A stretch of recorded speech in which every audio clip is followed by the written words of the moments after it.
Hey, and good morning. It's Thea from Thea Speaks. And I hope that this video finds you blessed and ready for self-help number 2. And we're talking today about revelational knowledge. And in layman's term, we're talking about the revelations you get about your actions and the things that you do that causes you to react the way that you do, or make choices in the manner that you do. And this is more for diagnosing the problems that we faced and how they are affecting our decisions today. A lot of people have issues that stem back from childhood.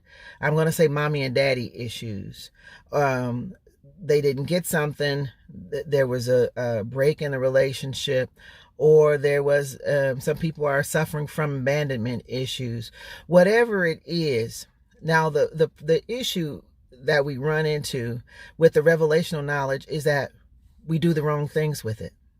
As soon as we learn, well, for me, I had daddy issues, and that played out in the mates that I chose. I would look for, or I would be willing to accept people if they gave me that much attention. And even though the flags was up that this should not be, and maybe it was wrong, in my mind back then, I was thinking, well, I can help fix them. Oh, they just haven't had the right exposure, because they had something in them that I had missed with my father, in terms of that attention and that protection. I always wanted that protecting person. And when they failed at it, then I would take it upon myself. So when I got the revelation that the reason I was in all of these broken relationships and I had a pattern behind them, stems back to what happened, or the lack of relationship with my father. The first thing that I did was not to go and confront him with it. I confronted myself with it.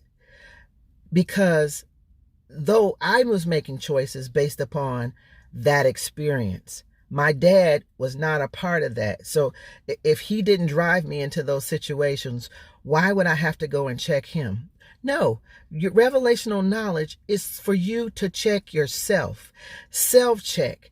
If you know that you have a problem in this area, first of all, you have to confront yourself with it, and that this hurt, this happened to me. I wish my dad would have been there more, or I wish that he was more loving. I wish he didn't cuss so much, or I wish, that he was more nurturing than he was.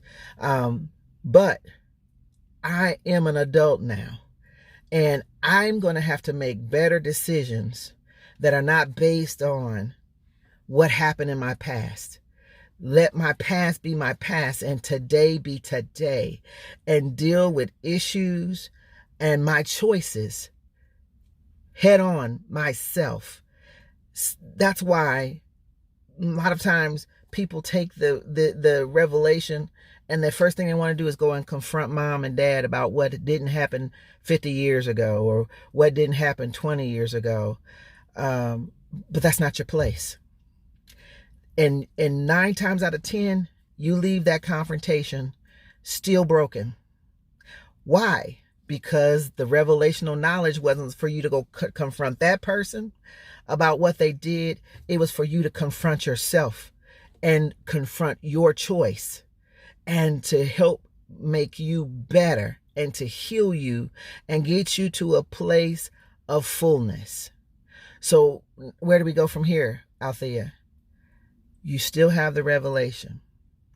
So now you have to, in your life, begin to look at the situations that you're in. Because you can't change mom and dad, or that ex-husband that walked out on you, or ex-wife, or somebody, whoever it is, external, that somehow left you broken. you can't change them. You can't change what happened. The only thing that you can affect is the future, now and in the future. And actually maybe keep from breaking somebody else because you're broken and trying to deal with them from a broken place. So, people, get out of the confrontation game with other people and confront yourself about it. How I dealt with it was, first of all, I had to forgive my dad. I had to forgive him for the hurts that I felt from the actions that he took towards me, and the things that he would say about me.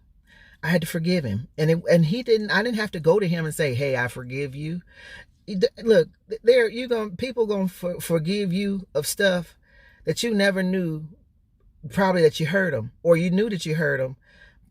So it's not always in order to forgive somebody, you don't always have to go and tell them, "Hey, I forgave you yesterday." You don't have to. That's for you. This is for you. So first thing was to forgive him. The second thing was to reevaluate my life and my choices. What am I doing here? Is this a situation that can be fixed? Or is this something really that it's time to say bye-bye? Because it was built on my need to have someone codependent upon me. The need to be needed. I had to get away from that. And really start accepting the things that were right for me and for my life. So I hope that this was helpful for you. We got to start with the man in the mirror. Proverbs 15:14 says, I've been paraphrasing it, that the wise person seek out knowledge, but the fool will persist in his folly. And I'm telling you, running up and trying to confront everybody about every little issue you've had in your past is folly, and it won't get you healed at all. You have to deal with the man or the woman in the mirror. That's where the best help is going to come from. Those revelations are for you. They are to heal you and make you better so that you can continue on and be the best version of you that you can be. Well, Thea has spoken. I pray that your life and the rest of your life be blessed, and that I was able to help somebody today. Have a great day.